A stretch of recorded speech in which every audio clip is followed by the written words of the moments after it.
You're live. Hello. Yeah. How are you doing? Oh, that's great. Aha! I'm not here. Leave me a message after the beep. Beep.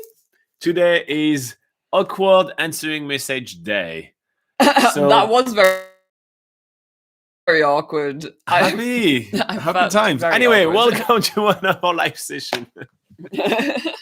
Everybody invent days for it. Yeah, coincidentally, it's also a croissant day. So enjoy a nice croissant. Okay, that's better. That would have been way better. Yeah. But when I read awkward answering message day, I was just like, this makes no sense. Anyway, welcome to one of our live session. We are the experts of traveling in New Zealand, and we're going to be answering all your questions about traveling in New Zealand for a whole hour. All you have to do is to type your questions in the comment section of the video, and or in the live chat, and we read them and we answer them for you. But a lot of traveling in New Zealand, aside from our amazing joke skills, obviously. Obviously, this is Robin and I'm Laura, and we're the team behind NZPocketGuide.com, which is New Zealand's largest travel guide because it literally has thousands and thousands of articles to help you plan your trip to New Zealand. Of course, for when you are able to come to New Zealand, but it's never too early to plan the best trip to New Zealand ever. And we do cover all types of travel on the website, ranging from budget to luxury. So might as well go check that out if you are planning a trip or you've ever dreamed of coming to New Zealand. But if you're not really into reading, this is what this live session right now is for. If you have any questions to do with traveling in New Zealand, pop into the live chat and ask away. But otherwise, if you miss the live session, you can put a comment in the down below. We pull our questions together and go through those during the live session as well. So that's how that works. But we do this live session at 8 a.m. New Zealand time every single Sunday. And we do have a handy link in the description below, which tells you when our next scheduled live sessions are in your time zone. So you don't have to go working out when we're on for you. So yeah, that's that. All right, so we're going to say good morning to Anthony Comstock that says Morena from California, USA. If you guys don't know what Morena means, it means good morning in Maori, which is the local indigenous language here in New Zealand. We also have a nice Morena from Extreme Talota that says he's listening while running. Wow. Holy moly. MX Rojo says, when can we apply for student visas? We suggest that you only apply for a student visa when the New Zealand borders have a reopening date set.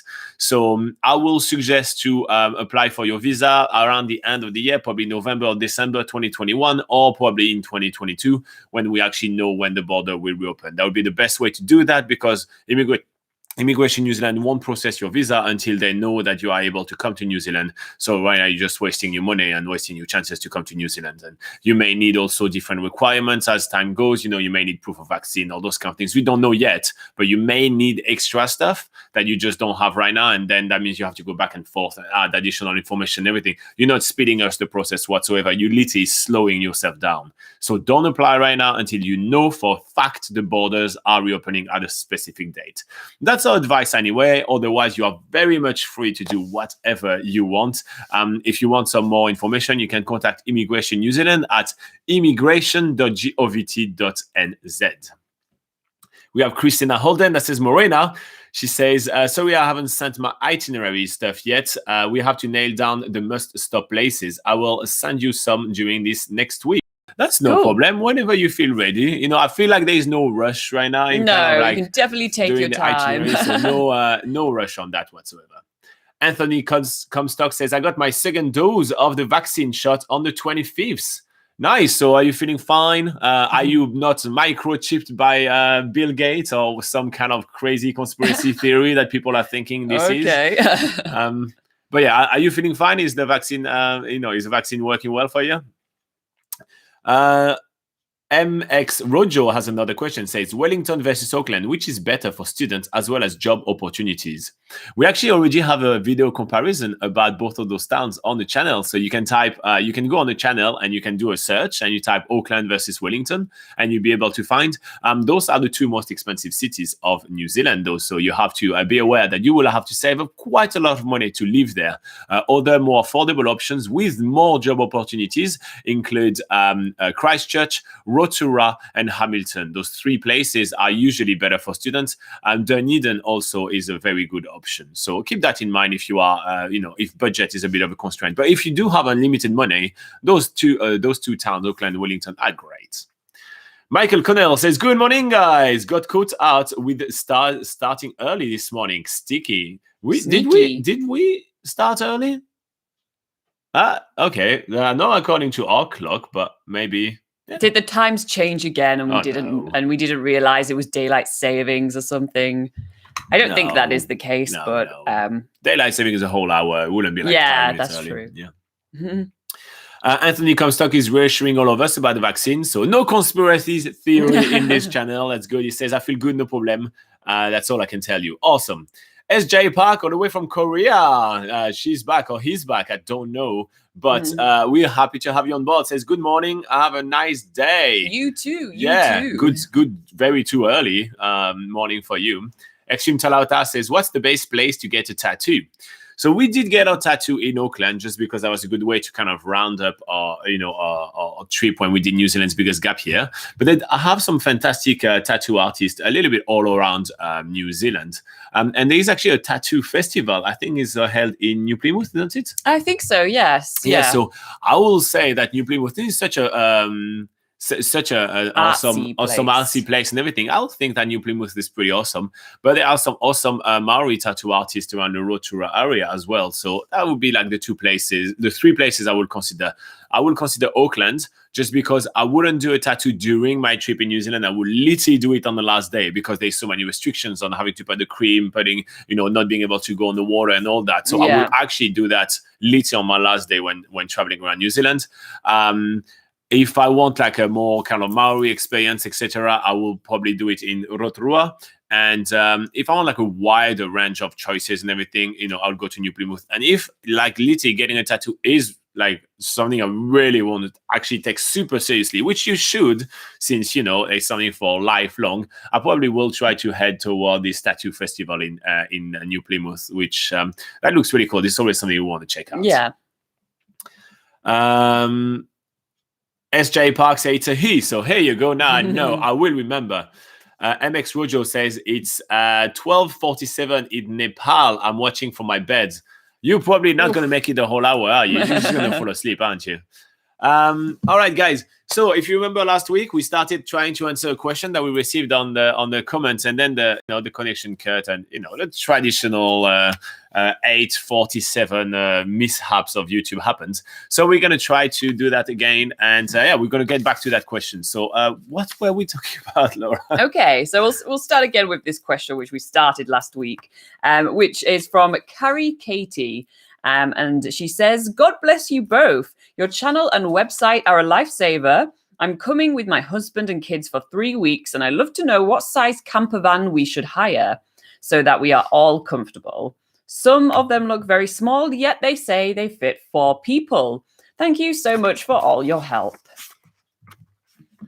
Yep. So obviously there is different type of campers advertised online, and almost all of them tells you they can fit like 4 people, but there is very, very different sizes of camper vans. Yes. So we're gonna split this video into 3 different sizes of camper van: the camper car, the high top, which is kind of a Toyota Hiace with high top, and the proper RV. And if you're unsure which one are those 3, when I'm going to republish this video, I'm actually going to put some photos of what those things are, so you have some visual help. Yeah. And that's why we will publish those questions all the time. So let's get started with the camper car. What does it look like? What type of car they are? What's the facilities? So a camper car is basically a type of car that's usually used as a people mover. Like typically they would have 8 or 9 seats in the car, but all the back seats have been taken out basically, and it has a double bed in there. And then usually at the back, like usually where you open the boot, there is a kitchen which will have some bits that fold out. So you do basically your cooking and stuff outside of the camper car. Different types of different types of models would be like a Toyota Estima, for example, that's been converted into a camper car. The thing about these cars, though, is that they're usually not self-contained. So there's a law in New Zealand that if you don't have a certified self-contained camper car, then you are very restricted and you can't really freedom camp. So meaning that you can't typically park up in some designated areas which are meant for freedom campers. And yeah, basically it doesn't have a toilet on board, or it doesn't have the correct sort of wastewater facilities on board. So basically, if you do hire a camper car, you have to go and stay in proper campsites and holiday parks, or some hostels, for instance, will open up car parks for camper cars so that you can park up in a car park and basically use the hostel facilities. So there are a few restrictions with camper cars, and typically they only really fit 2 people to sleep in, so they're best for a couple or a solo traveler on a budget, because they are the cheapest type of like camping vehicle that you can rent, but the good thing about them is that they're much easier to drive than, and they cost less in petrol as well. Yes, and they're easier to park. They're easier to find parking as well. Yeah, so all those things, if you're not really confident in driving a large vehicle, then they're very easy to drive, and they do have like good facilities inside, but you need to just be prepared that, you know, you're not going to be able to sit inside to eat, or you'll be sat on the bed or whatever to eat. It's very, very compact and cozy. Cramped, yeah. So cozy, that's the word. Yeah. So that's a camper car in a nutshell, basically. All right. So that was your cheapest option, obviously. Very cheap to rent, very cheap to insure. So obviously that's your cheapest budget option. But Kerry, you're asking us for living with 4 people. That's not really an option. No. Moving on to the high top. So they usually are Toyota Hiace. Yes. So, this is basically, it's a larger van. It's basically like a minivan with this extra bit on top so that you can stand up in it. And they typically have beds that are either up on the top of the camper van section, or they have fold-up beds on the bottom part. They usually say that these types of camper vans fit 4 people to sleep in, but personally, I feel like that is a little bit too cramped for 4 people. I would say this is a good camper van to get for a couple that want more space and want to be able to cook inside the camper van, and usually, you know, like basically do what they want to be able to do inside without having to, you know, go outside and open the boot and be out maybe in the rain. Oh, you have to open the boot to cook. But you can still cook. You can open the boot to cook, but to walk around, but you can still stand up in the back and the inside. Yeah, it's still a little bit cramped compared. Okay. No, that is true. Technically, you can, but you would probably always kind of like have the boot open and you know, when you cook it. I agree. So so this is a bit easier to. It is easier to drive than an RV, so it's not as big as an RV, and usually parking is less of an issue, for instance, and usually easier to drive. Although you do have to obviously go a little bit slower. These high top cars are known for being a little bit wobbly when turning corners if you are going too fast. So you do have to, as well. And with the wind as well, you do need to be really cautious if it's really windy. Obviously, they're quite narrow cars with a high top. So, you know, as you're driving, it kind of can be a little bit wavy. Usually easier to drive than an RV, but still, you know, need to be quite cautious. They're usually self-contained, although you do need to double check that when you're renting this type of vehicle. Make sure that they are certified self-contained if you do want to be able to do freedom camping, where you're able to basically park up still sometimes in designated places, but there's different laws throughout the country for where you can go and park up, but basically go and camp for free. And that means that it usually has a portable toilet on board. They'll have some sort of, you know, they'll have a sink and wastewater and freshwater sort of facilities. So, a couple of things about that. Sometimes, actually, quite a lot of the company, if you do end up using the porta potty, which is included with it, they will charge you a cleaning fee for it. So just be aware of that. If you actually do want to go self-contained, there will be an extra fee for that. And when it says it's fit for people, like Laura was saying, it's better for a couple, that want a little bit more space. Or I will say for a couple with two small kids, because the way the bed is configured is that the main section of the back of the Toyota Hiace basically can be a sitting area, or you can remove the table and make it a bed. So you can have the two parents there, and then on the high top you can have the two smaller kids sleeping up there. Yeah, and they probably will really like it. If the kids are under like 7, 8, they will really like that. Anything older than that, it may not be too comfortable. Yeah. Speaking of, and that's obviously price wise, it's your mid range in between. It's more expensive than the camper car, but it's definitely cheaper than the RV, which we're going to talk about right now. So full RV/motorhome. Yes. So, RVs and motorhomes are the largest types of camping vehicle you can get in New Zealand for renting. They are basically, they're. I'm sure everyone knows what an RV or a motorhome is. They're just basically homes on wheels. Yeah. I'll put some pictures. They're pretty big. They usually fit. Some of them fit 2 berths, so that means that they sleep 2 people, but that ranges up to 6 people typically. So this is the best option if you are going on a family holiday or a group trip, and you do want to, that it's pretty comfortable. You do have enough space for yourself. There'll be usually different types of sleeping areas. There'll be like a sleeping area over the cabin. There'll be sort of in the seating area around the table and kitchen area. They fold out into beds. So you usually have lots of different options. These are always, I can pretty much guarantee they're always going to be certified self-contained. Yep. They have an actual sort of a proper toilet on board that will have its own little cubicle. They'll have a kitchen. They'll have, sink, showers usually in the cubicle with the toilet, for instance. So you have everything basically you need on board, and you can enjoy actually staying in the camper van and have enough room to cook and stuff inside without having to go outside to go and access different areas, except for turning on the gas. You might need to go out around the back of the motorhome to turn on the gas, for instance. I would never advise it for 6 people. It's still way too small of even kids. 6 people is way too much. I do not understand why they sometimes advise it for 6 birds. It's definitely a good option for 4 people, for 4 adults definitely, and for a family of 4 that maybe have older children, or even if they do have younger children, you just want more space and basically all the conveniences of home on the vehicle.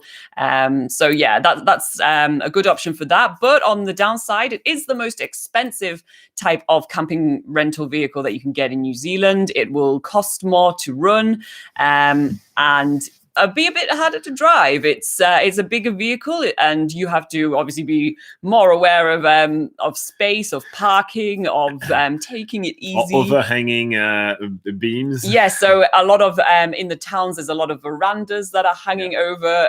So if you're parking up on the side of the road in a town, speaking from experience, you can accidentally clip the head of a veranda if you're not careful. So be aware of how big the vehicle is when you're parking and traveling around New Zealand. All right, so if you guys everything. want more info about all the different type of campervan and everything, you can head to NZPocketGuide.com. We also list all our favorite companies that you can rent with. We compare all of them just so you can pick which one is the best one for you. So in order to find that, you go on travel tips, then you click on transportation, and then you say campervan and car rentals, and then you click on there, and you'll find a ton of articles where we put all our knowledge on there. You can also like and subscribe if you want to say thank you for all our hard work. And we also do have more videos on the channel about campervan and car rentals and all that, so you can check those out. In the meantime, let's go back to the live chat. Okay, so MX Rojo says, can we be friends on Facebook? Of course, there's a Facebook link I put in the comments, in the live chat right now. So if you guys want to check this one out, that's the comment with a ton of hearts. You guys can all click on that and like our page on Facebook.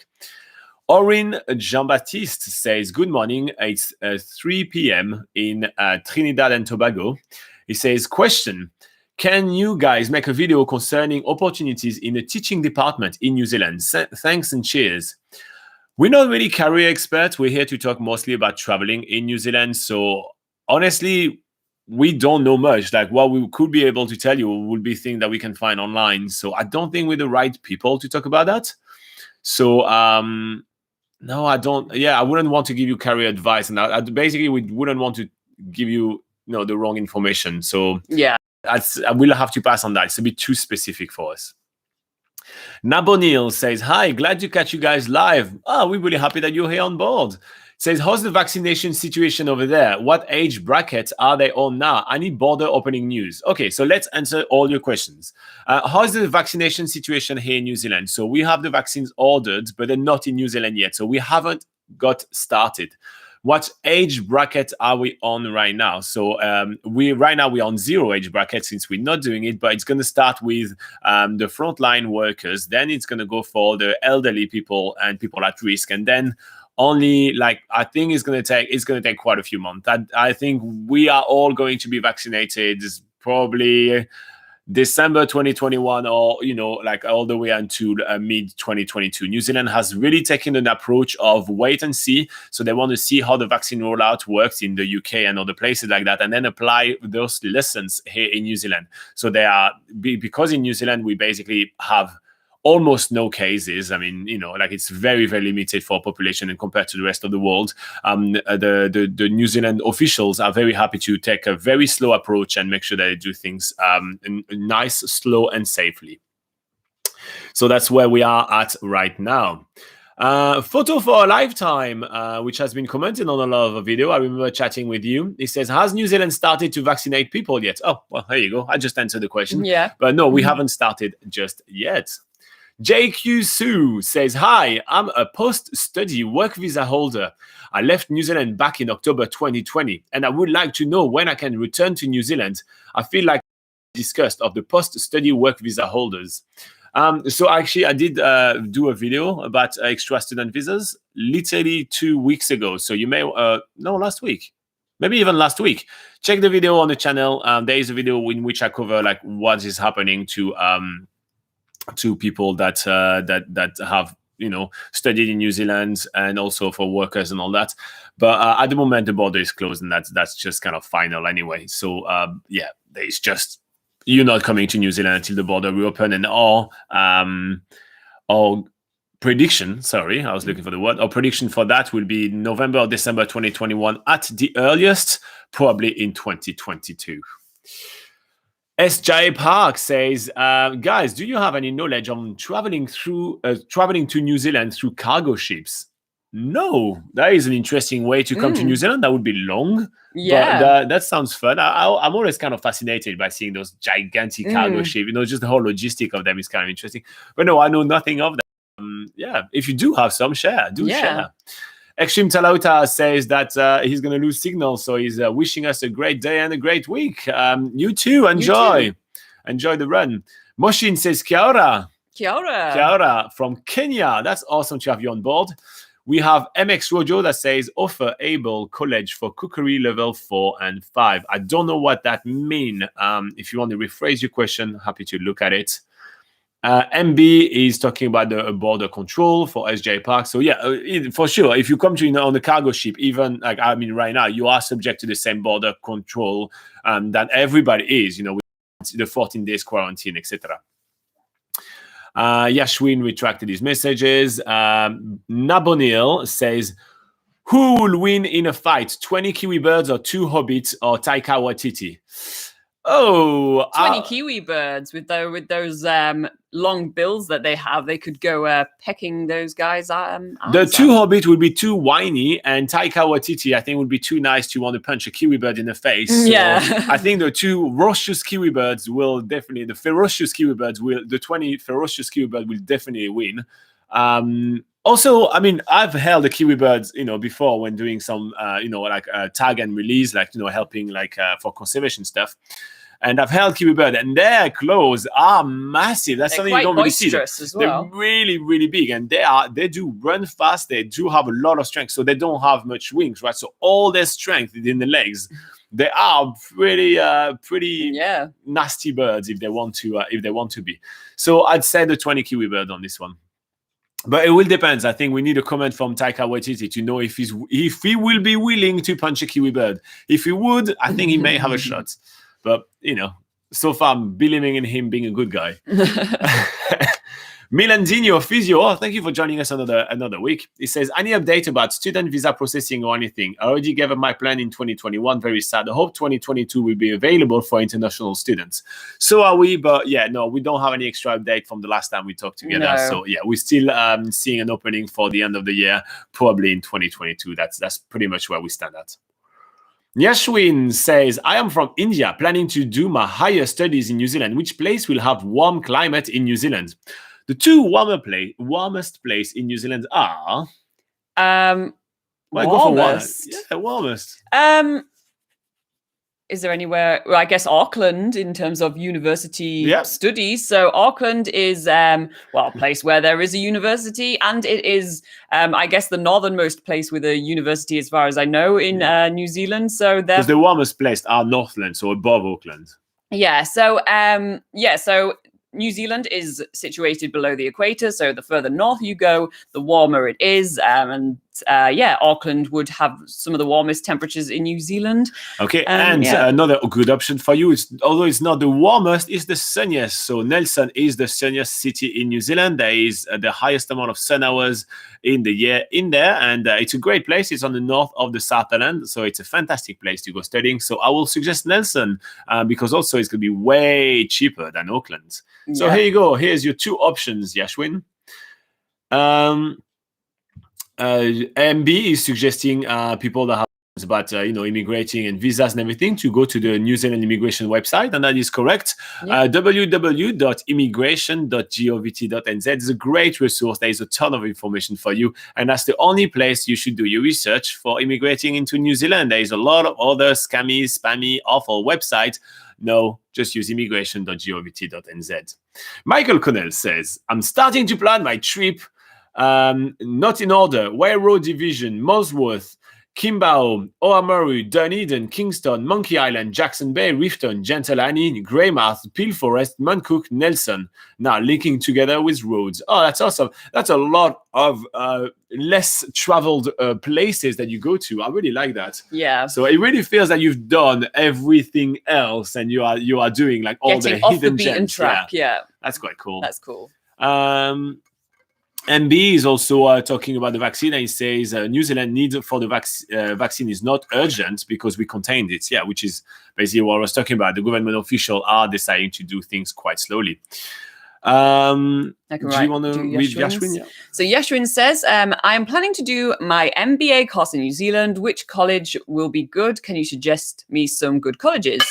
So on this channel, we are definitely more of a travel channel. We are not experts in studying. We're not experts in the different universities in New Zealand, I'm afraid. So honestly, we wouldn't be able to give you good advice on what are the best colleges for an MBA course because, we're not experts in that, and we haven't been to all the colleges. In fact, we haven't even been to any of the universities in New Zealand. So, in fact, I've never been to any university in my entire life. Yeah. So, unfortunately, we are not the right people to ask that question to. But good luck in your search for that. Here you go. SJ Parks thanks us. MX Rojo says the best city for study and job opportunities. We have a lot of video on that on the channel, like really a lot. But if I were to give you a handful for you to research, so like that you can research on NZPocketGuide, so like that you start, reading and practicing English, or you research on the channel. Here we have a lot of video about it. So I'm going to give you some cities. Christchurch is really good. Rotorua is really good. Hamilton is really good, and Dunedin is really good. So that's the four of them that I would be researching if I was in your shoes, trying to find a place to study and have good job opportunities, obviously when the borders open. Michael Connell says, cargo ship are a great way if there is a vacancy. Nothing fancy and long, but a cheap, good way to go. That's another I'm looking at in the future to take our bus in a container overseas. Ooh. Oh, that's awesome. So will you take your bus in the container and stay on the cargo ship when it goes, or do you want to just put your bus in the container and fly there when it arrives? Like, what's the idea right here? Because I don't even think like if you were in a cargo ship, you will have the right to access your bus in a container somewhere. It's probably locked and So safely they probably have like sorted, bunk vacancies and stuff Yeah. with like different, rooms that Yeah, I you can really know hire nothing out. about traveling in a No. container ship, but that sounds fun. Clay is going to say something silly, I'm sure. All the way from Dunedin, SJ Park, here's your advice. I would recommend picking a container with plenty of ventilation and be sure you have a big jar of Marmite to hide when you arrive. Nobody's going to open that. True, very true. That is Kiwi ingenuity right in for you, all right? But yeah, I have nothing to say to that. Make of that what you will. That's funny. Nabonil said, will vaccinated international students be allowed back before 2022? So since the New Zealand population is not vaccinated, that's actually highly unlikely. I think that having a vaccine may become a requirement to come and visit or enter New Zealand. However, I don't think that there's going to be a two-tier system where some people can come and some other people can't. That's unlikely to kind of happen. So I feel like all students are going to be treated kind of the same. They start reopening for certain levels. So I think it's more going to be toward the contribution to New Zealand that they can be doing. The reason why, and you can watch the video that I did a couple of weeks ago when they allocated another 1,000 spots to students. The way the New Zealand government sold that to the New Zealand population was the fact that they would be contributed 2.7 billion to the New Zealand economy, i.e. 27,000 New Zealand dollars each. So it's more like how much those students will be contributing to the local economy in student fees, housing, food and everything like that, as well as post study work. If they are, if we need more engineers, for example, where those engineers will therefore work in New Zealand and contribute to the New Zealand economy. So that's kind of like more the way they're kind of selling it to the public. So I don't think that having or not having a vaccine is going to give you an edge just at that point. It may become a requirement, and also it's good for your health. So yes, get a vaccine, but at this stage right now, like before anybody else, I really don't see it happening. But we are known to have been wrong before, so it's all conjectures, it's all predictions. So it never, we don't know yet. We just literally telling you what we think, nothing official right now. So for this reason, in 2 weeks we may tell you the opposite. So if you get a chance to get a vaccine anyway, I think you should. So yeah, as simple as that. But will that speed up your chances? Unsure. Adil Mula says, Kia ora, everyone. Kia ora. Konstantin is back. And all in English today. Thank you, Konstantin. He says, hello, guys. How many days am I situated in New Zealand on a visitor visa? I think the visitor visa allows you to stay for 3 months. Is that correct? Yeah, typically I think for most countries, it is for 3 months. There are some select countries where it is for 6 months, like the UK. But maybe just to double check, you should go on the immigration.gov.tv. GOVT. Government. Yes.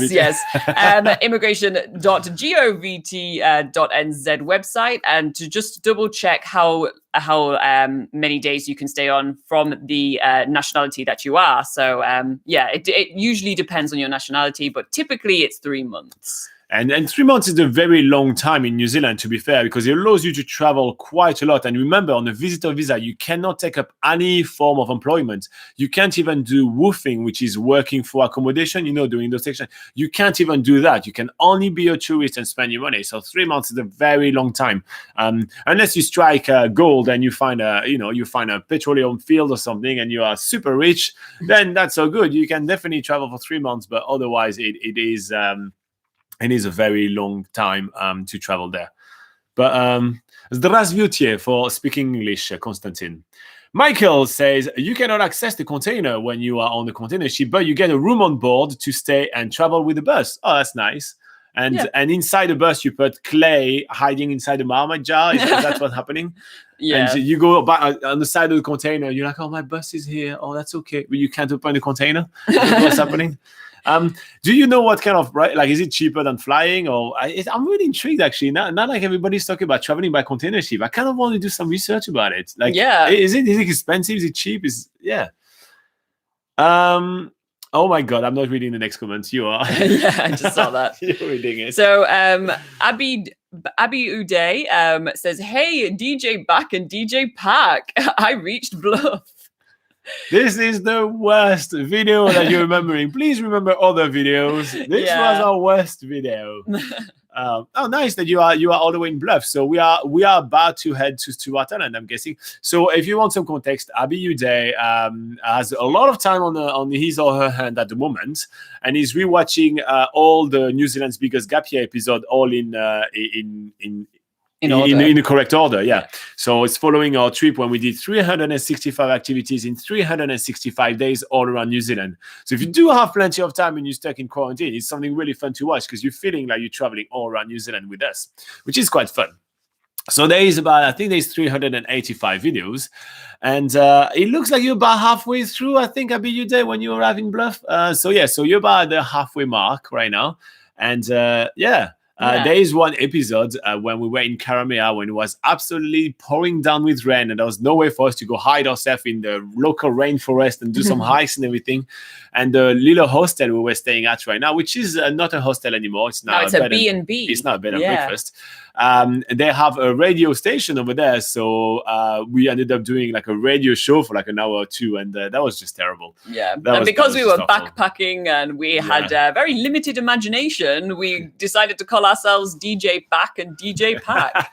Not the most imaginative names. Out of all the episodes that you've watched, because I know that last time you literally were at Marlborough, so literally you watched the entire West Coast and even like Queenstown and Wanaka and everything. I am shocked that the only thing you remember is DJ Back and DJ Pack. Come on, a lot of things happened. We did a lot of epic stuff, but you remember that? That is crazy. Anyway. Moving on, MX Rojo says, our country have started to give vaccine for health workers. Oh, that's awesome. Which is your country, by the way? Is it Mexico, like according to your name, or is it another country? Anyway, I'm curious. Which one is your country, MX Rojo? Siempre Lanoid says, it's expensive to have a pet in New Zealand, food, vet, etc. Thanks. So we don't have a pet, but we do have a lot of friends that have pets, and it doesn't seem too cheap, to be quite honest. Like the pet food is quite expensive. I think the vet bills and everything, but all the pets have to be microchipped. I think especially for dogs, you have to get them microchipped. Even the cats as well, I think. Do you? Yeah. Okay, so maybe the cats as well. People definitely have. There's a lot of people in towns and stuff that do have pets. But yeah, I mean, I think it comes with the usual expenses I think you would expect elsewhere, like you've listed, food and vets. So Michael, Clay, who else do we have? MB. Do you guys have any pets? Do you want to tell us a few prices of like, do you have to vaccinate often? How much is the vaccine? Like all those kind of things for pets and like pet food and everything. If you do guys have some pets, if you can give us a couple of prices so then we can give an answer to Siempre. So the reason why I'm asking to those three guys right here, because three of them, we know they're locals. So, you know, they're in New Zealand. If they do have pets, that'd be great to pull the two, so to pick their brains. And obviously it depends on what type of food you want to give to your pet, because we have neighbors that literally take a full nice prime steak from the supermarket and feed their dog that, which is quite expensive. Not even we eat that much meat. Between $10 and $15 every single day. And interestingly, in New Zealand supermarkets, they have this whole refrigerated section of dog rolls. If you don't know, dog rolls is something I had no idea existed until I came to New Zealand, and they have whole sections dedicated to dog rolls. So I don't know how expensive they are because we don't have a pet, and I never wanted to try one myself. I tried to feed it to her, but she refused to eat it, so I had to upgrade to more premium food for my pet. Yeah, so it seems like people like to feed their dogs dog rolls, and they look like they could be a bit expensive, actually. Yeah. So hang on, Siempre. We're gonna ask some people, and once we get some answer, we'll give them to you. All right. In the meantime, we have Clay that says our next trip is going to discover what's above Auckland, so the Northland region. You were talking about the campers earlier. What size would you recommend? A 6-berth? So you're going to take your wife and the 2 kids, is that correct? Or is it 3 kids? Yeah. How many kids do you have? If you have 3 kids, definitely go for the 6-berth. If you only have 2 kids, honestly, the RV with 4 berths is good. Yeah.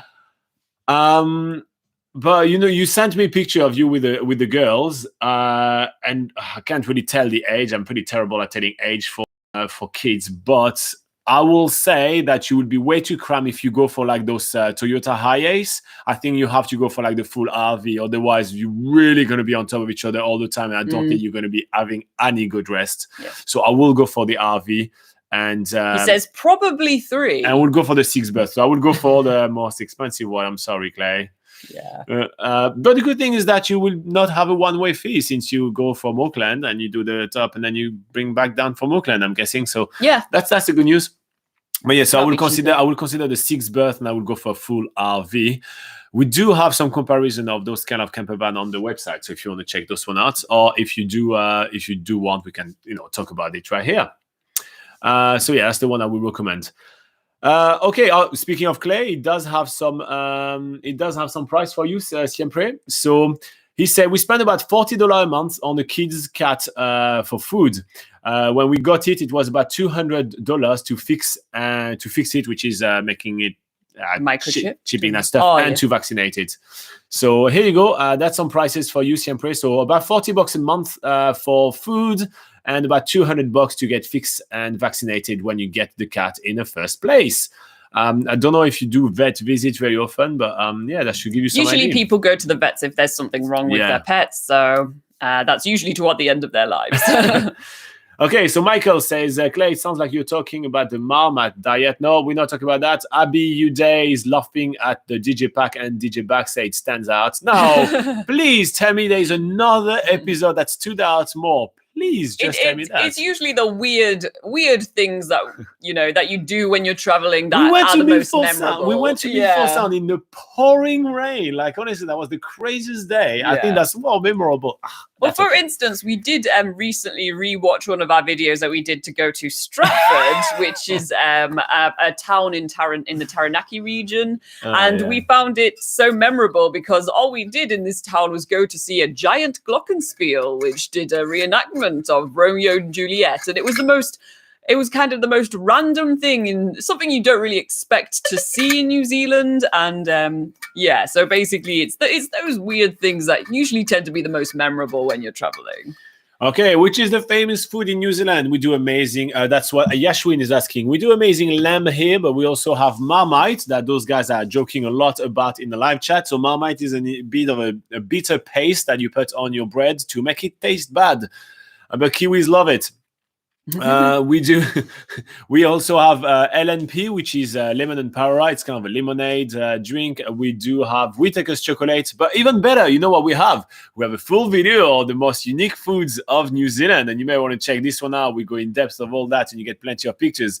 So type unique foods and then NZ Pocket Guide on YouTube, and you'll find this video. It's a lot of fun to watch. So check this video, and I think we talk about 15 of them. So check that out. Okay, we're talking a little bit about the cargo stuff because I'm interested in it, so I want to talk about it. Michael says it's a lot cheaper depending on the cargo line used, but a long trip and needs to be booked well in advance to get a room. Rooms that have showers, toilet, etc., and you get 3 meals a day. Very limited movement.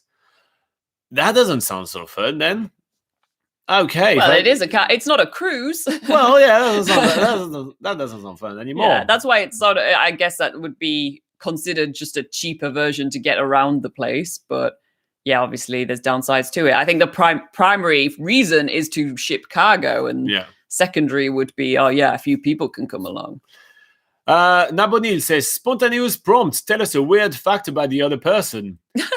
Laura gets a little bit scared when we go too deep on the water, actually. Sometimes you get a bit freaked out with the water depth. So here you go. That's one weird fact about her. Weird fact about Robin. Well, there's quite a lot of things. I'm overwhelmed with the weirdness. Okay, well, what she thinks I'm going to answer Yashwin. Just don't worry, Nabonil, it's going to come up. Yashwin, you say it's possible to get Indian food in New Zealand. Yes, there is a lot of Indian restaurants in New Zealand, so you'll be able to find Indian food. Do you have a weird fact about me, Laura? Not really. Okay. I'll keep thinking. Although I'm terrified of heights, I love skydiving. That's a weird fact about me. Here you Yeah. go. Okay, then. Abby Uday says, I love the Hokitika, Dapple Sound, and the canyoning in Queenstown. Oh, here you go. Here were some fun videos. Yeah. More than DJ Pack and DJ Back. I like it. Michael Connell says, famous food in New Zealand, the Whitaker's chocolate. Yes, Whitaker's chocolate is pretty good, and you can find it in pretty much all supermarkets, so that's good. MX Rojo says he's from Nepal, the country of mountain. That's awesome. So I was wrong thinking Mexico. Clay will travel with probably 3 kids. Siempre La Noid says, thank you for this very useful information. You're very welcome. We always like to ask the few locals which are watching us all the time in order to help out. By the way, guys, if you do find this live chat useful, feel free to hit the like button. It's a great free way to say thank you for all our hard work, and it tells YouTube that what we do is kind of useful. Yeah, it's just really nice of you guys to do that. I know 20 of you guys are watching right now. We've got 12 likes, so if you can even that out, that'd be awesome. We like having all 20 of yous. Okay, Abby Uday says, I even have this question. Robin, did you teach French to Laura? Because Laura kept testing your English while you were driving, right? Yeah, she is always testing my English, but no, she doesn't have an interest in learning French. She just wants me to speak English correctly. You know those English people. They like to crack the whip, but they don't like to have the whip cracked on them. Robin barely speaks French anyway. And not that he can't speak French. That's not what I mean. I mean that he... Okay, just do yourself a hole. I mean that he doesn't have many situations where he speaks French to people. Therefore, there's no situations in my life where I need to speak French to people. So I feel like it would be a skill that I wouldn't get to, do anything with if I did learn French. However, I did order croissant yesterday, true. and I had to order it in French, and you were not able to get yourself a croissant. But you ordered a pain au chocolat for me, so it's fine. We went to a French patisserie, and the staff over there was French. That was kind of entertaining to have the blabbering. Anyway, but yeah, no, honestly, there is no need to speak French where we are right now, so there is no need for her to speak French. So she has the luxury to be lazy. Yes, I got a free pass there. Yeah. Yashwin says, in New Zealand, which city has the most population? Auckland has about more than a quarter, probably about a third of the New Zealand population lives in one city, which is Auckland.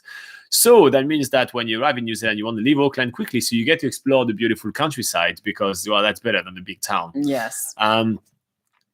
Clay says, it depends if the 13 years old wants to come or not. Traveling with daddy, probably not on top of her list. Yeah, it's probably not cool. But wait, are you leaving the 30 years old by herself at home? I mean, that's going to be party. Home alone. She's going to trash the place, mate. Yeah. Be careful. Michael says 2 cats, and we get science diet biscuit for them to graze on during the day. It's about $48 a month. We're talking for you, Siempre, about cost of having pets. So $48 a month for a couple of cats. Jimbo's fresh meat with a selection of veal, kangaroo, steak, turkey, and duck with $10 a punnet per week. So add that to that $88 per week to have. So Jimbo's is more like is like pet food but fresh, like the dog rolls and everything. So that would be about $88 a month for 2 cats with diet biscuits and some fresh meat as well. So here you go. That's the same thing. Clay has 1 cat and that's $40 a month, and so 2 cats, 88. It's about the same. So yeah. But definitely the 2 young ones, obviously. So yeah, so he's traveling with the 2 young kids for sure. Okay, Michael Marino says, good morning, everyone. Aloha, Michael in Hawaii. How is it going for you? We were actually chatting about Hawaii with Laura. We may show up at some point. Happy Uday says, the dances at the end of some of your video. I hope you guys reveal your playlist. Yeah. Most of the time when we danced, literally, it was no music at all. We're just kind of having fun, and that was it. Yeah. So very often we dance without the music. There's no need for music to be happy, mate. But yeah. Clay says, I love the hatred toward Marmite you have. Such a passion. Yes. Why do kiwi keep trying to feed me this not a food item? I just don't understand. Every single time we talk with some kiwis and everything, they say, I heard you hate Marmite. Do you want to try some? It's like, no! Why? Okay, Michael Connell says, we got our cats from the RSPCA with a donation, and they were chipped and we look after before taking home. Okay, cool. So you can get the cats for cheap if you get them from the shelters. So the SPCA, RSPCA is like the local kind of like abandoned pets and help and everything like that. Yeah. Michael also talks about cargo ship, and he says cargo ship aren't fancy, but you get to meet some interesting people, good food, and a lot of reading and planning. It's what you make of it in the end of the day. It's not a cruise ship. No, I get it. I just thought, I don't know. I'm fascinated by the item, the cargo ship itself. So I would have liked to roam around a little bit, see the engine and all those kind of things. But I guess there is some security concerns, obviously. Yes, they're not going to just let you roam. I'm just a bit crazy. But to be fair, you can talk yourself into anything. Robin did talk himself into getting into the bridge of the Inter-Islander ferry to go between the North Island and the South Island. So he got to go. You guys should watch that video. That's really fun. Yeah. He also talked himself into going into the actual locomotive of was it the Gisborne Railway? Oh yeah, that was fun. Usually people just go into the carriages and their passengers like in a normal train, but Robin wanted to go and get his face all sooted with coal and stuff up in the locomotive, so that's what he went and did. It was insane. It was insane. It was hell usually looks like, but it was fun. I'm glad I saw it once in my life. Constantine says, may I drive my bicycle on a highway if I want going from north to south? Sorry for my English. It's so good. You cannot drive a bicycle on a highway. It's way too dangerous. So the answer is just a flat no. You will have to take side roads if you want to travel by bicycle. But you can pay a little extra and take the bus with your bicycle, and that's okay. So think about maybe that option. Michael Connell says, Marmite kids are Kiwi kids, just like Whitby kids are Kiwi. Yeah, okay. Why am I keeping reading those things? Move on. Moving on. You guys are all wrong. So in jest, of course, it's okay. Abby Uday says, I'm studying French, course 101, and I just started last term. Good luck. It's a terrible language to learn. There's so many rules.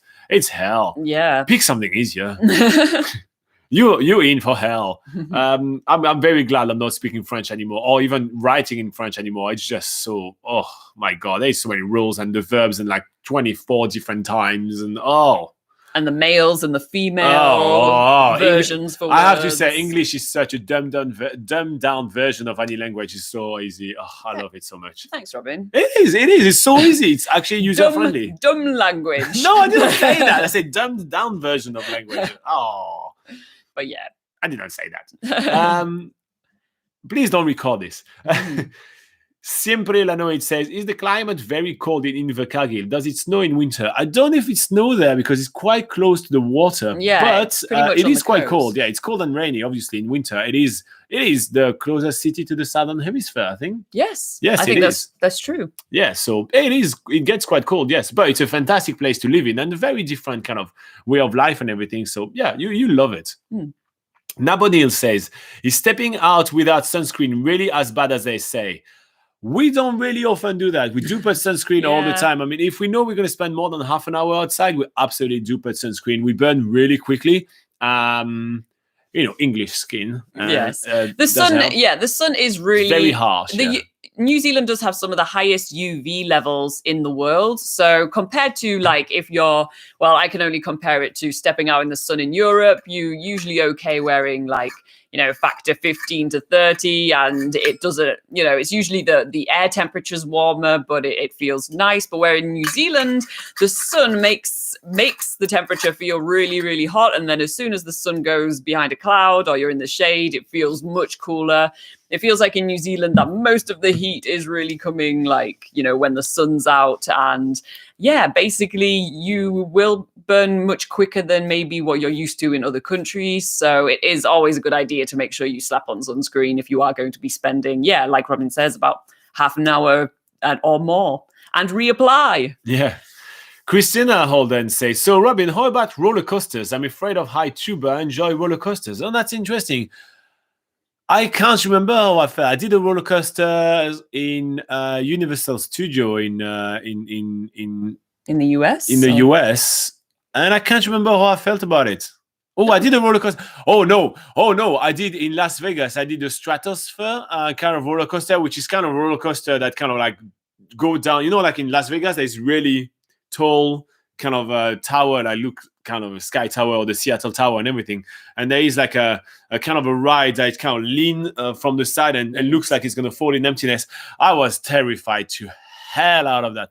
I was a bit drunk, so I remember being terrified but drunk, so it wasn't that bad. I don't remember how I felt in.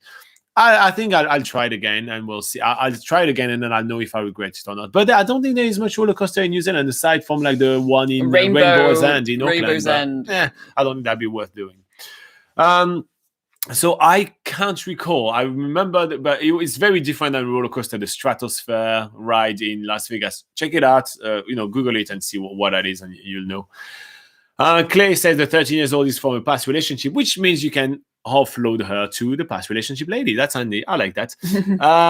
So Clay says, I missed your answer. 6 berths to be safe, cheaper. So if you're traveling just with the 2 girls, I would do for the 4th berth. You're definitely going to have enough space. If you have the 3rd one, you will go for the 6th berth. That's what we say. Yeah. It definitely will be cheaper to go for the 4th berth. The 6th berth is significantly more expensive. And you don't get, like, that's the thing, you don't get really that much more space. It's just arranged differently. Yeah. So that's the thing. Don't think that because you get in the 6th berth, you get a ton of more space. It's really not that much more space. It's just different layout. Yeah. So if you only have the 2 girls, go for the 4th berth. Abi Uday says, Robin, you ain't scared of heights. That bungee jump was just one-off scare. No, I'm just scared of height. I can tell you that right now. If you've seen, you'll see us doing all this stuff. I'm sure you've actually seen when we've done, for instance, Adrenaline Forest, where it's like a high wire obstacle course in the trees, and he was petrified doing that as well. Even when we were only about 3 meters off the ground. So yeah, there's definitely other occasions on New Zealand's Biggest Gap Year where Robin shows his fear for heights. Michael Cullen, still talking about the cargo ship, traveling cargo ship, says, yes, they will take you into the engine room and the captain decks to have a look. Oh, that's awesome.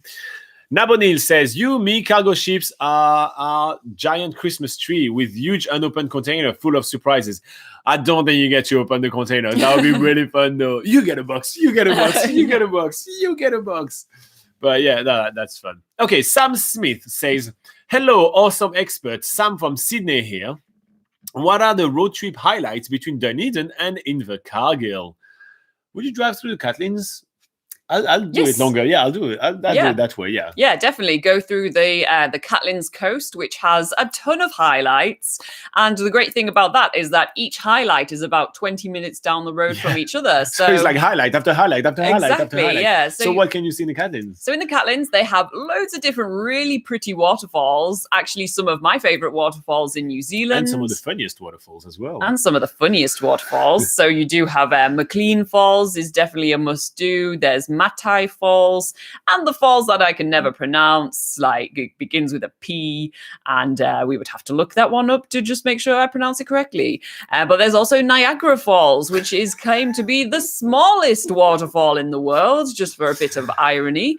It's literally like a river passing on top of one rock and call it a waterfall. It's ridiculously funny. There's also Cathedral Cave, which is like a huge sort of cave going through a cliff, and that you can go see at low tide. There is Curio Bay, where you get to see a fossilized forest in the rock pools of this bay. And if you go sort of in the summer months, you can watch yellow-eyed penguins coming in and out of the Remember to stay far from the penguins, respect their bubble. Yeah, they have a social distancing bubble to the penguins. So but it's wildlife, so you want to respect them, yeah? Yeah, exactly. Nugget Point is another highlight, which is it has a lighthouse, which is kind of a big thing there, but the main sort of attraction is the sort of rocky islands that you get to see from a viewpoint, and on the islands below you get to see lots of seals in seal colonies, and it's just basically a beautiful sort of coastal landscape. And there's a load more. Where is with the sea lions? Sea lions, yep, you can see New Zealand sea lions at Waipapa Point. There you go. Has another lighthouse there. You can also see it at Surat Bay and Cannibal Bay, where you can walk along the beaches and stay at a distance from the sea lions. They're really huge and you probably don't want to get close to them anyway. But you can sort of walk along the beaches and check out some sea lions, which is pretty cool. So we have video about all of those things on the channel. We also do have a full guide of the catlins on NZPocketGuide.com, where you can find all that. And that would be our favorite way to go from Dunedin to go to Invercargill, just driving through there.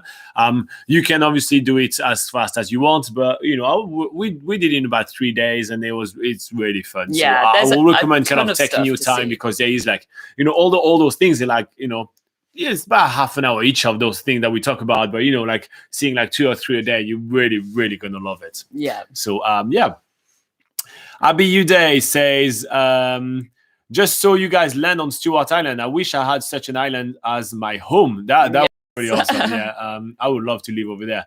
Karen Alamy is here. She says, hi, beautiful people. Nice to see you live. You're joining us as we are almost over. Oh, thanks for making it in anyway. Yeah, that's awesome. You can rewind and see us talking about a lot of stuff. We talked a lot about travel. That was fun. Siempre la Noid says, do cars respect cyclists on the street? Is it safe? Semi.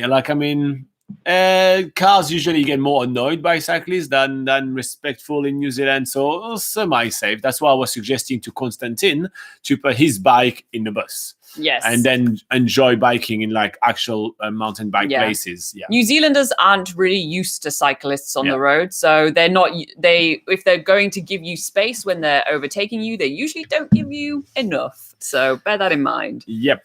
Sam Smith say, is the road to French Pass paved? If not, do you need a 4-wheel drive? It is not paved, but you could get away with it without a 4-wheel drive. It's not like super rough. It's a good gravel road. Check out our video. We have a video of us literally driving that.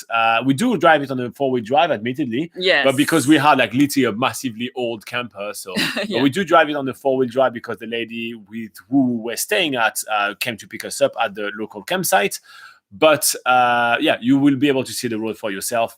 We have a lot of shots of the road and the drive, so you'll be able to decide on your own. And same thing, we have a guide of French Path on NZPocketGuide.com, so you can have even more information there. Clay says that's good to know, and he's talking about your itinerary, Sam Smith, and he says if you go through the Catlins, you're gonna miss Gore and the statue of the big fish, the big brown trout.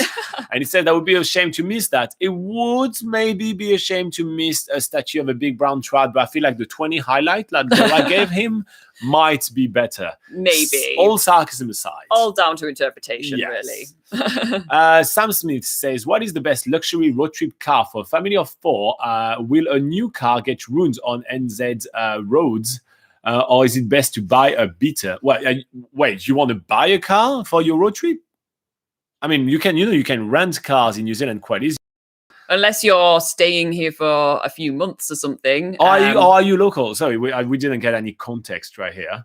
He said he's from Sydney. Oh yeah, it's from Sydney. Yeah. Okay. Yeah, don't buy a car in New Zealand for your road trip, right? Just rent one.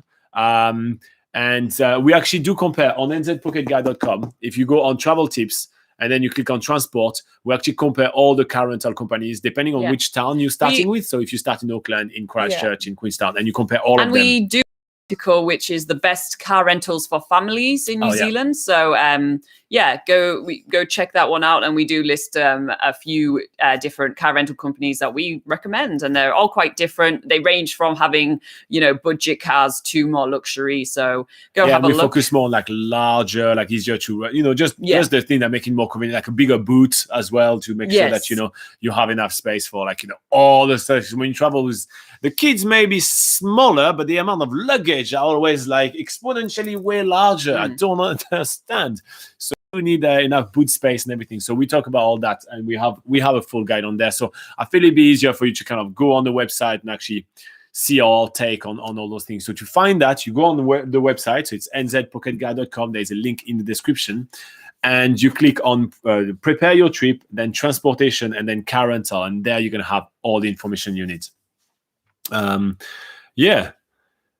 And also, what Clay was saying about Gore was a joke. Go through the Catlins is way better. And good on you for wanting to drive French Pass as well. It's a really cool place. It is, yeah. Nabonil says, "Hey Robin, have you watched Lupin on Netflix? If you watched it together, would you watch it in? We don't. Well, I don't know what that is. We don't watch Netflix. No time for that thing. We always watch, but we watch TV shows in English together all the time. Yeah, we always watch in English. Yeah. I don't know how I would feel watch something French dubbed in English. I don't think I would care. I don't know. I don't really know. I actually don't know. Very good question. It is a situation that never arose in all our years. Siempre Lano, it says, is it easy to get spare parts for bicycles? Yeah, there's a lot of bike shops around New Zealand, so you won't have a problem with that. Abi Uday says, hey, did you guys do go down south using the Tiarara Trail? We didn't. I mean, a lot of the trails that we walked, so the Tiarara Trail goes from all the way on the Cape Ringa all the way down to Bluff. It's a full hike that goes all across all New Zealand and take months. But it links a lot of hikes together. So a lot of the walk that we did are part of the Tiarara Trail, but we haven't done the whole thing all in one go, but we've done a lot of the little parts of it. Sam Smith says, thanks for your answer. Awesome answer. Sorry. Oof, I can't read that. Just read that. I need some water. Yeah. So Christina also says... this one. Oh, sorry. That's where we are. Are we? Yes. No, you've skipped loads. Okay. Abu Day says, hey, Robin. Oh, yes. Are those cute black robins your favorite kiwi bird? Well, that's a question for Robin, but I'll answer it for you. Yes, it is, because it's called Robin as well. So why would you not like that? Well, you can say. So you can travel over Niagara Falls in a barrel? Oh, yeah, you can. In New Zealand, it would be safer, yes. If you wanted to ever go over Niagara Falls in a barrel, the best Niagara Falls to do it in would probably be the one in New Zealand. And then...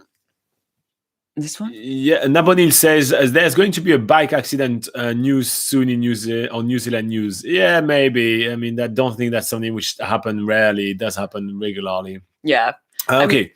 Now you can read this guy. Yeah. So Sam says, thank you for the awesome answer. How many days do you recommend is needed to comfortably explore the Catlins? Thank you. Well, as I mentioned, about 3 days, I think is a good time. Yeah, three days. That's what say. So on this channel here, we did something called New Zealand's. I don't know if you're new here, but I'm just going to give you some context, right? On this channel here, we did something called New Zealand's Biggest Gap Year, in which we decided to do 365 activities all around New Zealand in 365 days. We have about 4 episodes on the Catlins that you can watch on the channel. So you can do like Abiyu Day, which is watching everything from the first day and watch all 385 episodes of that, which is insane, but you can do that if you want to. It's fun to watch and very cringy. We're young and our video edits are terrible. But there is also about 4 episodes on the Catlins. So you can watch those 4 episodes on the Catlins. And we did shoot those one in 3 days, didn't we? Yes, yeah. So we spent about 3 days in 3 nights. 3 nights in the Catlin. So, we had the first day and then we spent 3 nights and the last one we left. So we had 3 nights in the Catlins and honestly, we had really plenty of time to explore all of those places as well as take extra time that we needed to film everything that we were filming. So you could do it definitely in 2 days and do as much as we did.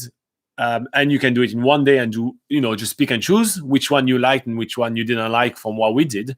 Or you can do 3 days and do it like really slowly and have more of like a holiday time and take your time. Yeah. So it's really kind of up to you. But some people do the whole Catlins in only 1 day and just do like just they usually people that road trip through just in a day would stop at maybe 3 to 4 different places. But honestly, even though we stayed there for 3 days, there's also a ton of stuff that we missed as well. So you could easily spend a week there doing all the different things. It's one of those places in New Zealand that has so many. And the great thing about it is that they're all free to go and visit these places, except for Cathedral Cave, which has... It's still really cheap. It's only about $10 because it's on private land. But yeah, so basically you can spend a week up there, but to actually see a huge variety of things, that's why we spent 3 nights there and, 3 nights, 4 days, say, to see a really good variety of all the highlights. So yeah, but yeah, watch our video of us doing that. So then you have a more comprehensive understanding of like which one is for you and which one is not. Okay, Anthony Comstock says, stay safe, but stay here until the end. Oh, wow. Yeah, we passed time. Again, Anthony, if you don't tell us, that is the end. We never see the time. Okay, we well past the time. Okay, We're gonna still read all the questions, but we're gonna stop soon. We already 10 minutes past, or we just hanging out with you guys. Yeah, we turn into a pumpkin at 9:15, so we better wrap this up really fast. By the way, if you guys are happy that we stayed a little bit longer, hit the like button. That's always nice. That's a good excuse to hit the like button and say thank you for our hard work. Michael Connell says free camping at Fort Rose has some of the best sunset there. Oh, that's a good point. I like it. Catlins is really good for camping as well. Yeah, there's loads Fort of Rose different... is in the Catlins. If we're all talking about your stuff, Saint-Denis now. You took over the whole video. Photo of Lifetime says, never break the law while you're driving in New Zealand. The police will be on you like a German Shepherd on a puddle. Yes. Puddle. Okay. A German Shepherd are known to do bad things to puddles. Okay. Try to drive safe in New Zealand for sure. Don't speed. Rukshan says, any news on borders opening for students? You may want to rewind the video, Rukshan. We talk about it at the beginning of the video. So rewind and watch what we talk about at this point.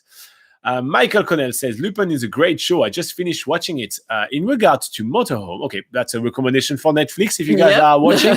Michael Connell for New Zealand recommend Lupin. And apparently someone else was recommending it as well that we talked about. Who was talking about Lupin?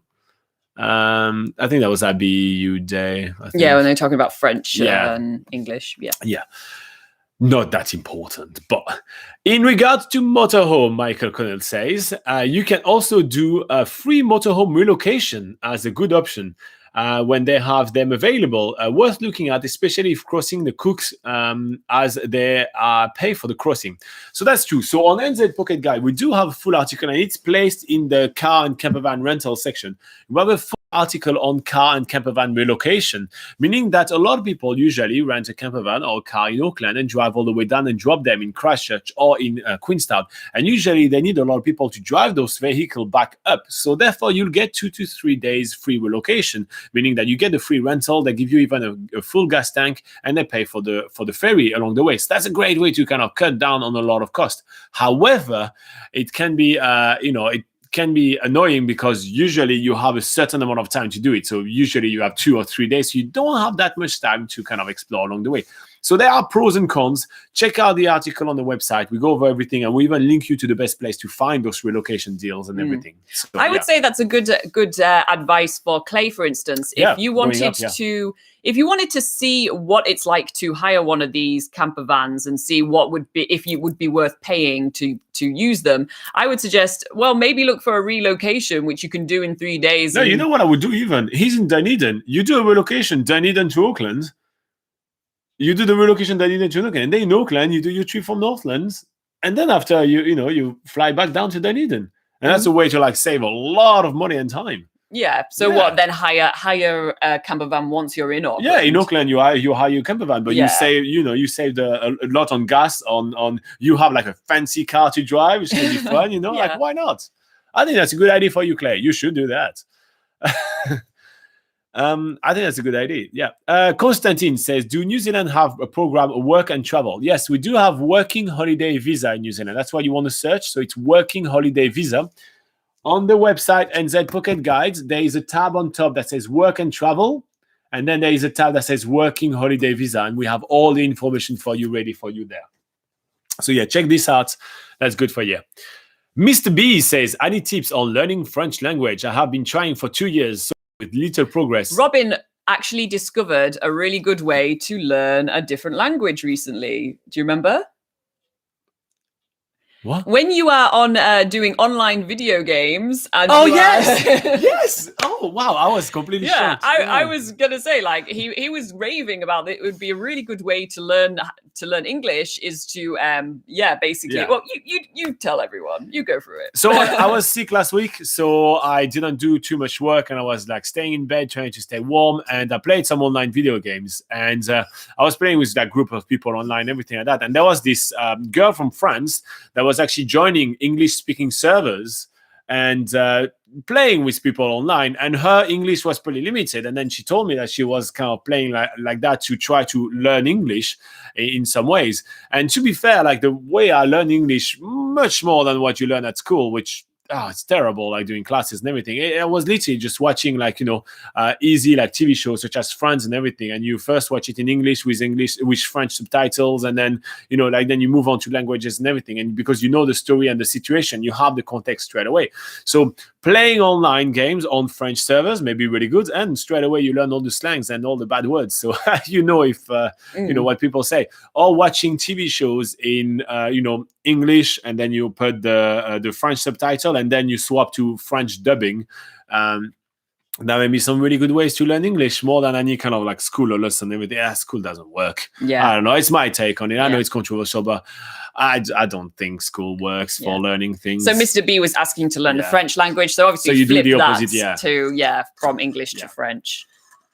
Nabonil said, would you ever do a sequel of 365 days New Zealand series called 366 Activities on a leap year? Oh, that'd be fun. Yeah. I think if we do that, we do it in another location, like something close to New Zealand or something like that. So that's if we were to do that, but we will do it really differently. But well, you know what? We really had a blast doing that. It was a great way to kind of showcase a lot of the activities. We are still lucky to do a lot of activities around New Zealand, do a lot of research for the website and everything like that. We just don't have the stress of having to film everything on top of it and do the video editing. I mean, the amount of work behind doing all that is absolutely insane. So that's why that's why we are not doing it again. You guys have a lot of questions today. Abiuday says, damn, I want to travel to New Zealand. COVID, bad words. Okay, interesting. Karin Alami says, thank you for all you do. I am learning more and more about New Zealand thanks to you. Oh, that's awesome, Karin. You're the best. I can read the next question if you want to take a drink. It's just I like the new bottles so much that I just kind of want to drink from it. So Abby says, hey, anyway, since you guys are both quite competitive, did you keep score on who won most of the activities?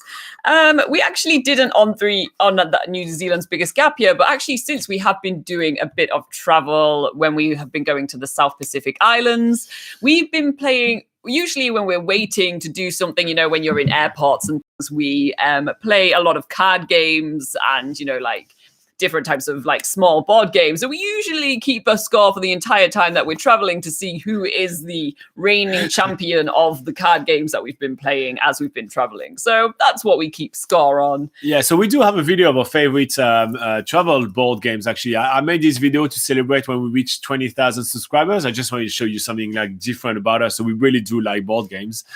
And so when we travel, for example, the South Pacific Island, where we do the other, we have Fiji Pocket Guide and Tonga Pocket Guide and Niue Pocket Guide, and we do all our research. We have a lot of notepads in which we write all our notes, travel notes and everything, to write the travel guides.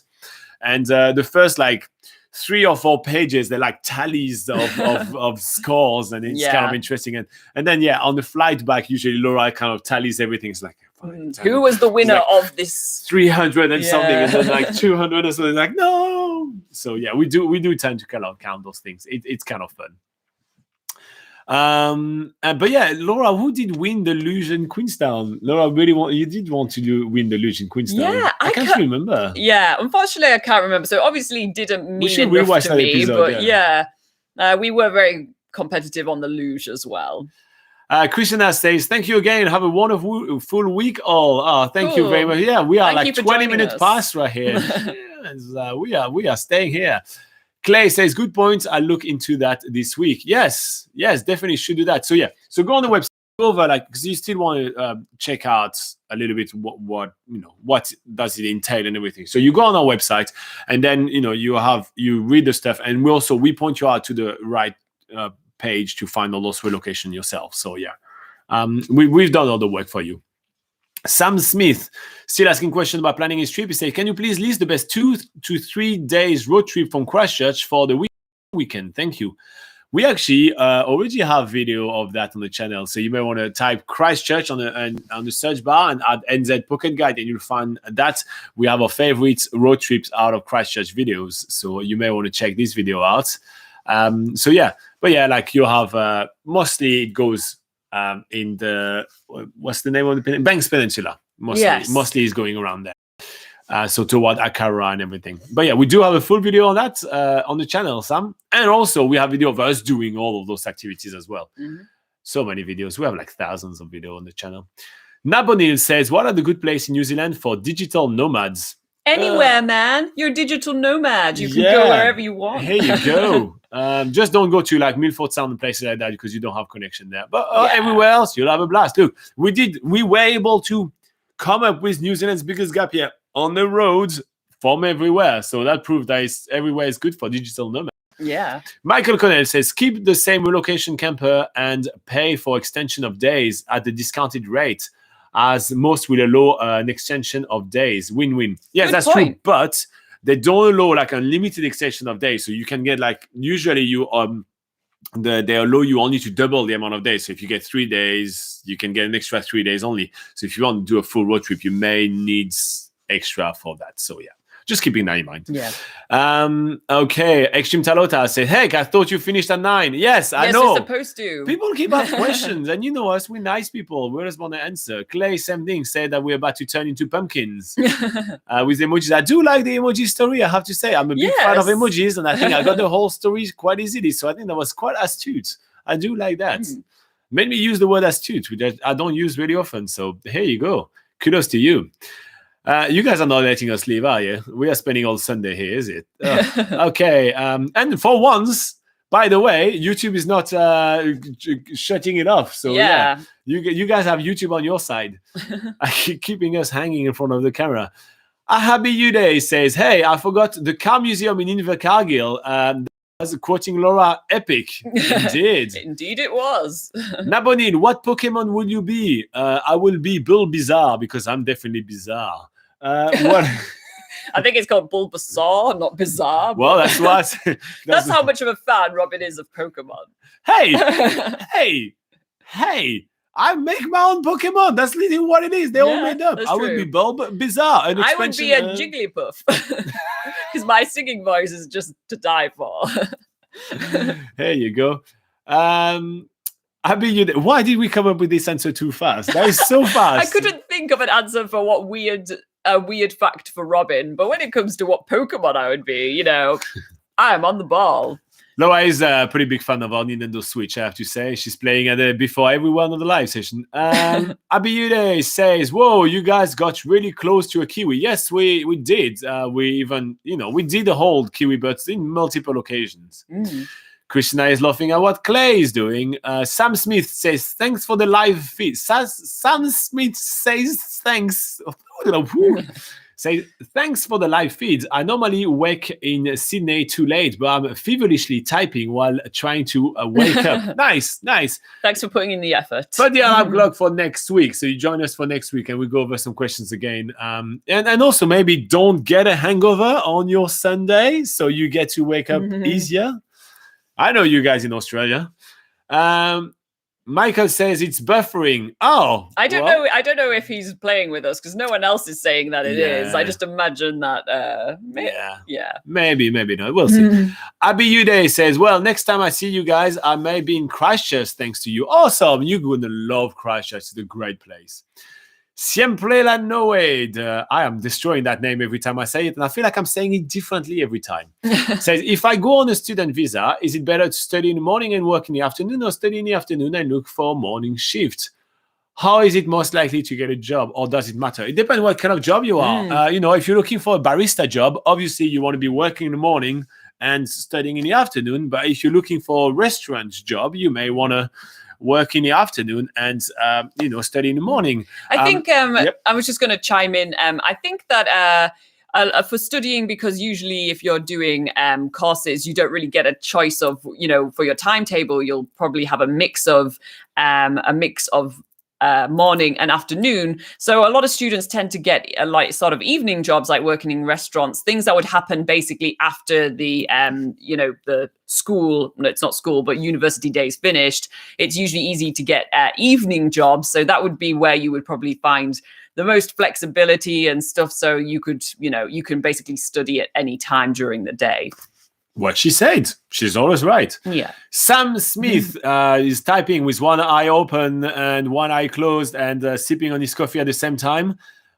He said, is it worth paying for, I think it's worth paying for a guide trip when you do the Milford track? Seems really expensive. And does it add much to the experience? Thank you both.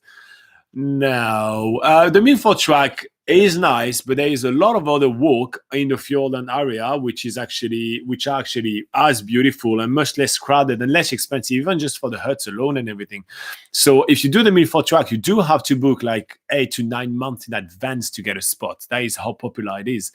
So I wouldn't go for a guided tour. I will just go for doing it myself. And if you don't get a spot, there is a lot of other amazing work to do in the area.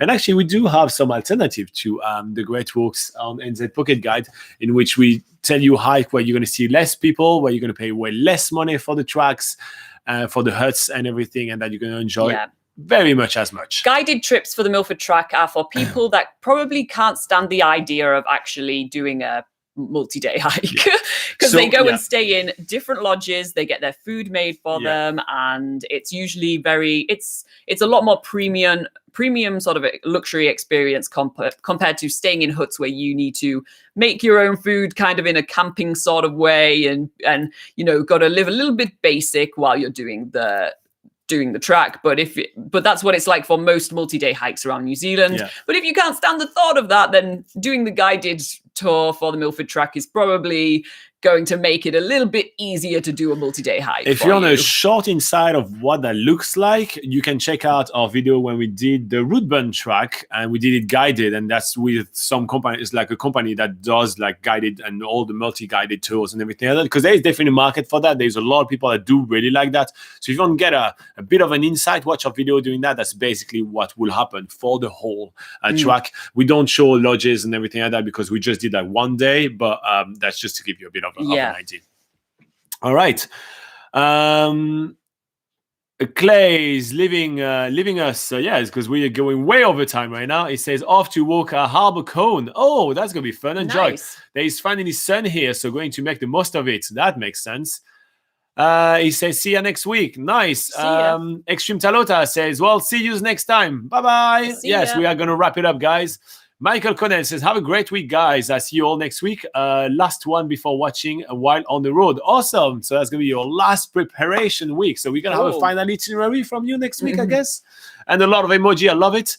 Nabonil says, have a rock, paper, scissors match to decide who won the activities competition. No, we will. We have to look it back. Happy You Day says, see you later, GG Back and GG Pack. Thanks for making my quarantine fun. You're very welcome. If you guys want to watch that whole playlist for your quarantine, definitely there's a lot of fun to have there. Extreme Talota says, oh, and I couldn't find your video of Nue. Can you guys send me the link for it, please? We actually don't have. We did shoot some videos, but I never edited it. So I may actually work on that. Actually, do one quick video of Nue. But no, we didn't release it yet. But we have NZPocketGuide.com if you want to check. So you want to check the website? Yeah, that's the website. So I'll type it for you right here if you want to check it out. But yeah, that's the website itself. But we don't have a video on that. But I may just work on that. Sam Smith say, I learned so much from you guys. Thanks for doing what you do. You're very welcome. See you next week then, I guess, same time. And Kerry Chelan says, thanks you guys for the great information always. Thank you for pitching in, Kerry. I don't think we answered any of your question, but we're happy that you like the information. Anyway, thank you very much, Kerry. Thank you, everybody. Siempre la noed. I'm just showing that name every time. I must go now. Thank you for your help and see you guys next week. Hugs. All right, guys. Bye-bye, guys. See you next week. Like and subscribe. And there's plenty of coming during the week as well. And we'll see you next week at the same time. It's 8 a.m. New Zealand time. And the link is in the description below. If you want to pick our brain 24/7, there is a website called NZPocketGuide.com where it is the largest travel guide to New Zealand. And you can pick our brain 24/7. And I'm speaking way too fast because right now I don't want to give you guys a shot to ask me another question, because otherwise we're going to stay even more late. Thank you very much for watching. Say bye-bye to the Kiwi birds. Stay safe. And we love you all. See you next time. Bye-bye. Bye. Can I speak any faster? That's how you normally speak, Robin. No, that's not true. That's funny.